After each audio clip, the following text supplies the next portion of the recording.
Sa mundo ng showbiz ay hindi talaga may iwasan ang mga issue ng inggitan, agawan, o hindi naman kaya ay parinigan.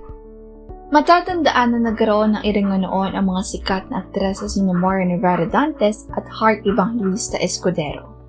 Ito ay dahil na rin sa minsang pagbanggit ni Heart sa isang press conference ng biglang pagbabago ng pakikitungo ni Marian sa kanya bago pa man matapos ang shooting ng kanilang ginagawang palabas na Temptation Island.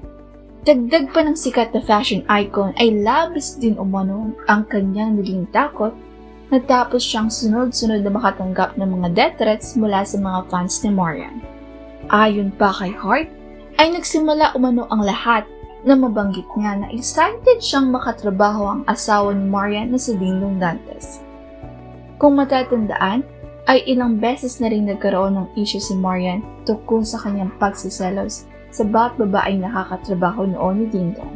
Ngunit, ilang taon matapos ang kanilang issue ay muling natanong si Marian kung nagkaayos na nga ba sila ni Heart. Sinagot naman ito ni Marian ng, "Matured na kami at may kanya-kanya na kaming buhay. Mas priority ko yung asawa ko at ang mga anak ko.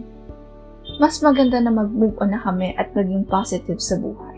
Nito lamang nakarang araw ay umingay ang pangalan ng dalawa sa social media matapos mapansin ng mga netizens na naging mag-mutual na nga ulit at nagko-komentan pa ang dalawang mahuhusay na aktres. Kumakalat rin ngayon ang ilang mga larawan ni Marian na inaalagaan umano ang pamangkin ni Heart na si Bella sa loob ng isang play school kasama ang anak ni si Sixto. Dahil dito ay maraming fans ang natuwa at nasabik sa pagbabating ito. Sign na nga ba ito na magkakaroon ng bagong proyekto ang dalawa? Pero, ano nga kaya ang dahilan ng kanilang pag-aayos? Comment down para sa inyong mga komento, opinion at suggestion ng mga kwentong nais niyo pang malaman. Huwag kalilimutang mag-subscribe para sa mga susunod na video. Maraming salamat sa pakikinig.